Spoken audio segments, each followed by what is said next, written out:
Action. Alright, hello, my fellow Homo sapiens, you freaks. Anyway, I wanted to talk to you about something about my wife asked me tonight how I get into that meditation the way I do. It's not the guy who just hopped into it. I mean, it's coming together for me about the past 3 months, 2 months maybe. But there are certain circumstances that came up that led me to that. I've been actually practicing for about 5 years. And I landed on this woman, Rosie Yoga, her channel is, and I used to meditate to a male voice, a guided meditation. His name is Michael Sealy. So any ladies out there, that might work for you guys. But, you know, this woman, she really, and it was a different type of meditation. It was the Yoga Nitra. The other, Michael Sealy, he does just guided meditation, you know, with like wave noises in the background. This uses binaural beats and Monroe sound science it's called. So they, funded by the CIA. So it's good enough for the government. It's good enough for me. To get you into this state, you're like kind of like in a state of I can't explain it, but you're really like in a sleep paralysis. I believe that that's what kind of I believe you're shooting for. Like you're trying to get to the sleep paralysis stage of when you go to sleep, right before you go to sleep, but then you stay awake. Your body then it goes into a trance, and then you can, it's mind blowing, but you can actually project, you can leave your body.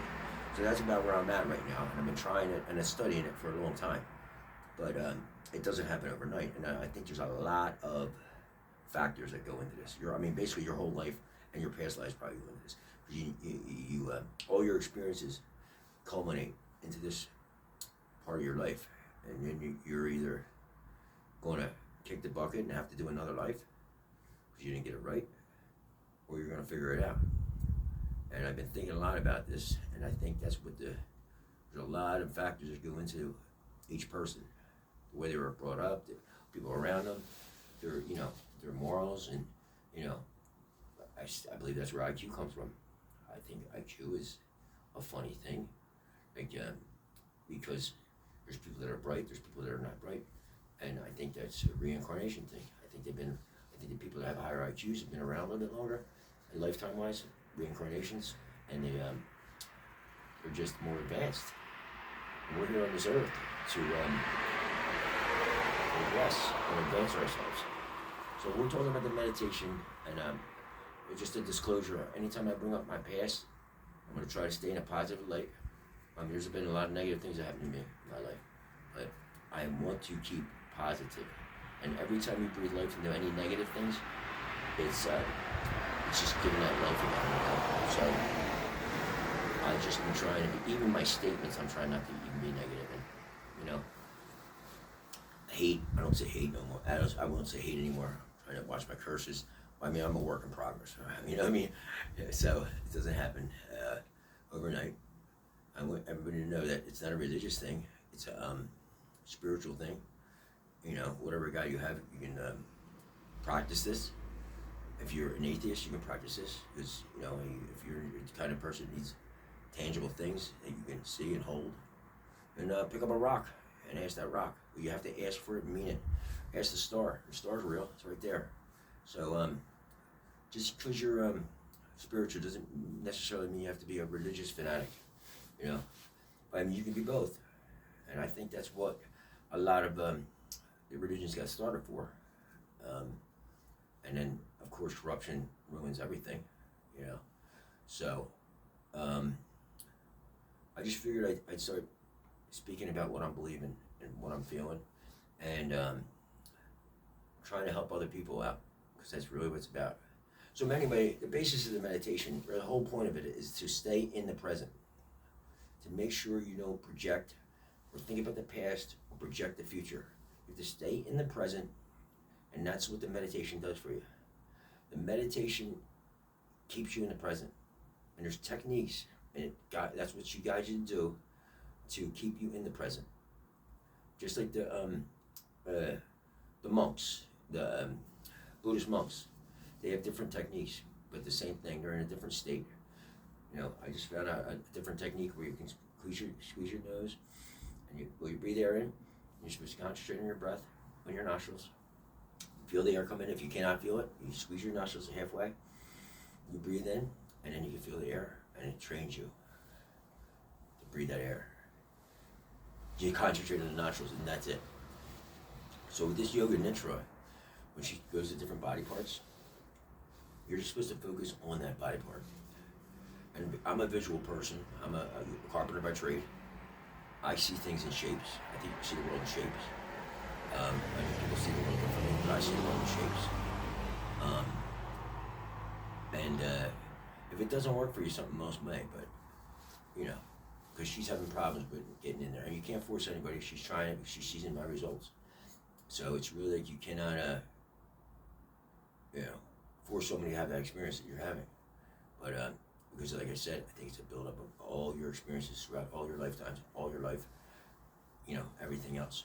One other thing I always have done in my life, and I don't know, I've done this before even, I've always said somebody else has it worse, and I had a hard, not an easy paper route.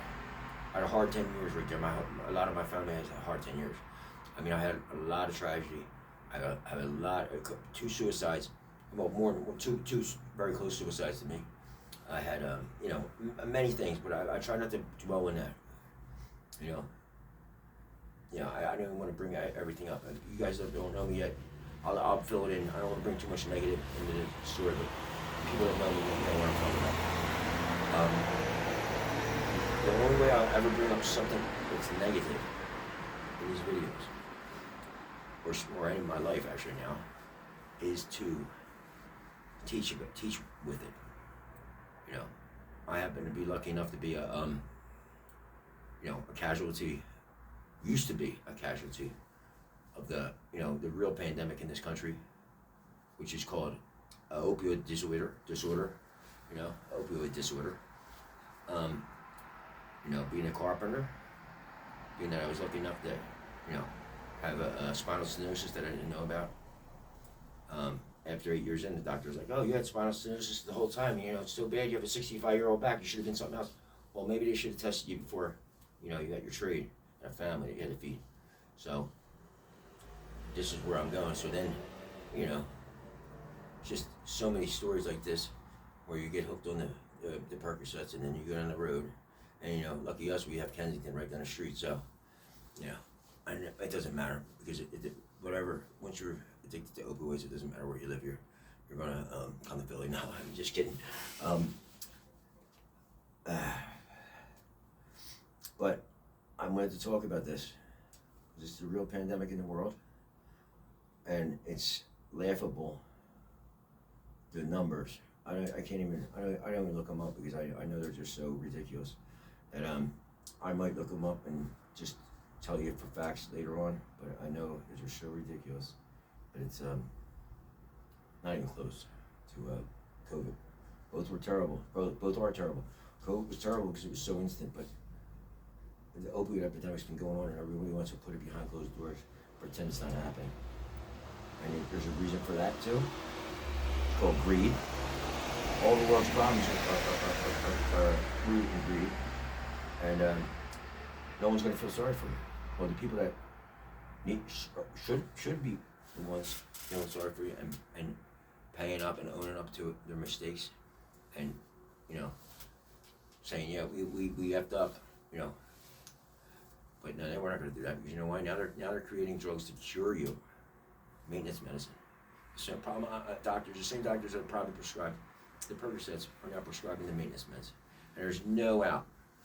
You don't even give you an out, and it's the government making money on it. It's the pharmaceutical companies, of course, doctors. So they are too. So it's like just like when it comes to the world, same thing with the world, and military-industrial complex with the wars. So it's a very complex world, and it's all a distraction. And really, there's something better out there.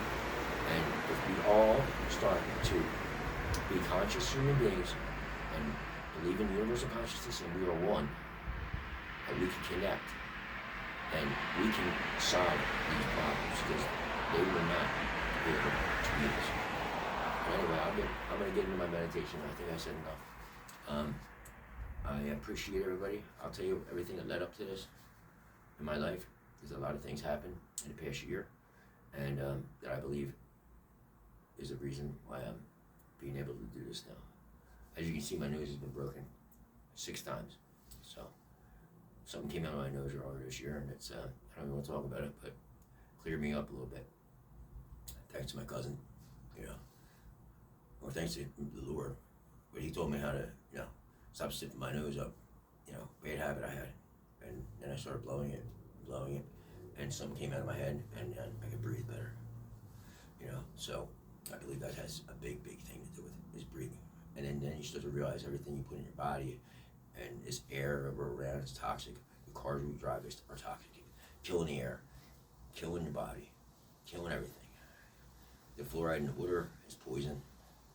There's a lot of things going against the human race to get to the point I'm at right now.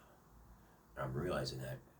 And the more you get intoxicated and poisoned, the less you're going to even think about doing what I'm talking about. And for my friends that know me, they're going to be like, wow, dude, this is real. And it is real.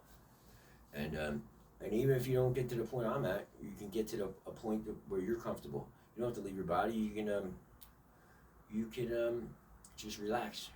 Keep your body rested and peaceful and chill, I projected 3 times since I've been practicing this yoga.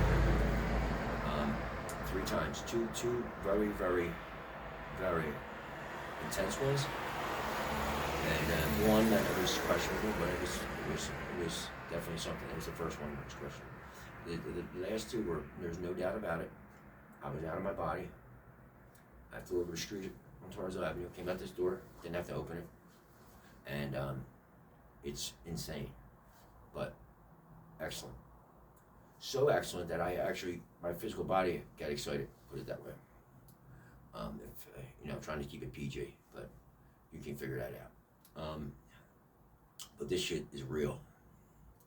And being positive is the way out. Positivity attracts positivity, negativity attracts negativity, and positive people and negative people do not mix. You don't like to get along. I'm learning that. Just positivity and negativity don't get together. Because I'm learning that my fuse is getting shorter and shorter with people that I love, I'm frustrated with, because I can't explain myself like I'm trying to. I can't make them feel what I'm feeling. I can't make them understand what I'm going through. And I'm scared to talk about it because honestly, I'm afraid that someone's going to throw me in a paddock cell. But this is real, and it's been an ancient practice. Now I just thank my Lord, creator of this universe, that I stumbled upon this. And it's called Yoga Nitra, body asleep, mind awake, astral projection, or what else they call it? They call it remote viewing. I think they have a name. I think that's the name, remote viewing. And then, there's different techniques.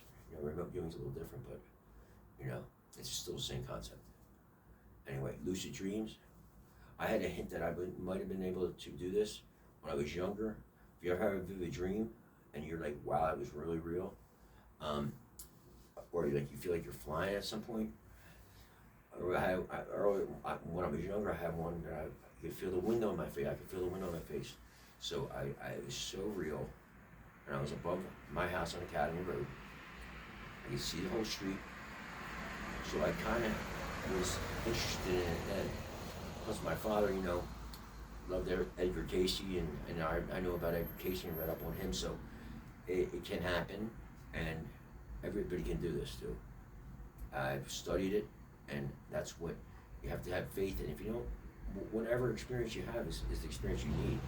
That's my point. And she walks you through it. Sorry about the noise, but this is where I train. It's called practicing meditation. So it's called practicing law, practicing medicine, practicing meditation. everybody, you can always get better, and just go practice. Makes perfect. So I'm John, and this is Swingback Studios, and this is what I'm doing for my life now. And if you enjoy this stuff, stick around, because I'm going to keep going. Thanks. Bye.